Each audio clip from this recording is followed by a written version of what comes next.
Hi yours, ఈరోజు మన recipe కొబ్బరి పాలతో పులావ్.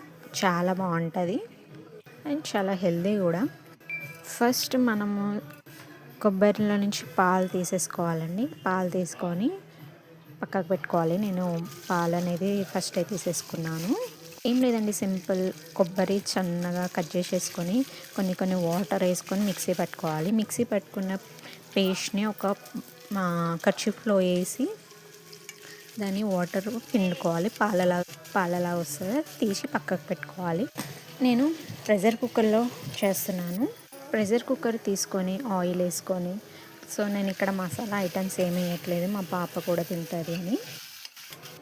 ఆయిల్, జీలకర్ర వేసుకొని పచ్చిమిర్చి, ఆనియన్స్, క్యారెట్, మనకు నచ్చిన వెజిటేబుల్స్ కూడా వేసుకోవచ్చు. లైక్ బీన్స్, పొటాటో అలా వేసుకోవచ్చు. నా దగ్గర ఓన్లీ క్యారెటే ఉందండి, సో క్యారెట్ వేసుకున్నాను. క్యారెట్ అవన్నీ వేసుకుని కొంచెం ఫ్రై చేయాలి. ఫ్రై చేసి కొబ్బరి పాలని వేసుకోవాలండి. కొబ్బరి పాలు కొంచెం మసిలాక బియ్యం, నేను బ్రౌన్ రైస్తో చేశాను, సో అలా కనిపిస్తుంది మీకు.